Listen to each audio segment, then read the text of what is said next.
this dire circumstance. Dr. Jane Morgan, Executive Director of Health and Community Education at Piedmont Healthcare, Inc., and Adjunct Associate Professor of Medicine at the Morehouse School of Medicine.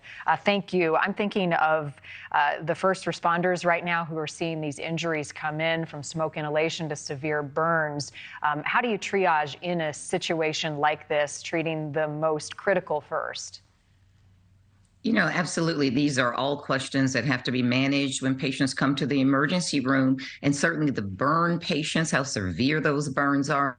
First, second, third degree burns, but also smoke inhalation. And we have to remember what that means, and not just acute smoke inhalation, but long-term smoke inhalation absolutely impacts health. And we have to begin to think about that as well. It not only exacerbates any respiratory diseases you may have, such as asthma or bronchitis, but it also increases your risk of heart disease and also puts you at risk at an increase for depression, dementia, and some types of cancer as well. The immediate concern, though, I mean, if you're breathing in, and we're seeing some of these images, smoke over the course of minutes, even hours, that can quickly set in. What can people do right now if they haven't been able to avoid what's in the air? Things that you can do is absolutely follow what your emergency advisors are telling you. If they're asking you to escape and to move out of that area, please do so. They're asking you to stay put. Make sure you can seal your windows. You can run air conditioning.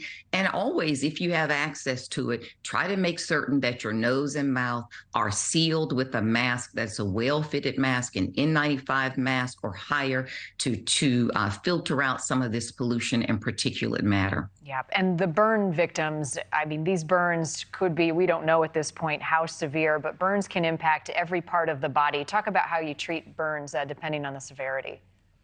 Yeah, absolutely. Burns can rapidly escalate. It creates a large volume of fluid loss from the body as well, and you can quickly go into shock and also sepsis. So absolutely, burns require absolutely emergent medical condition. The degree of the burn certainly increases your risk.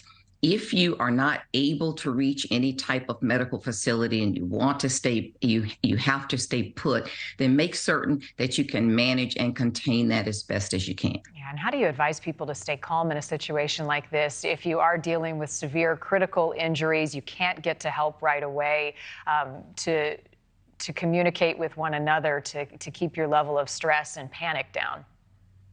It is a stressful situation, and we see this very similarly with hurricanes as well. As hurricanes are approaching and people are deciding to stay in place, and that hurricane approaches and you are waiting that anticipation, and then the devastation and the aftermath. And this is very similar to that. And it is difficult to remain calm, but if you can, try to settle yourself down. Think about what types of provisions you will need, what types of medications you will need to have with you to survive for periods of time without infrastructure, including access to water, and how you might manage increased physical activity. Things that are normally easy for you may be more difficult. You may have to go outside and walk for a period of a distance just to find food or to access water or to bring in firewood. So remember to prepare for that increase in physical activity.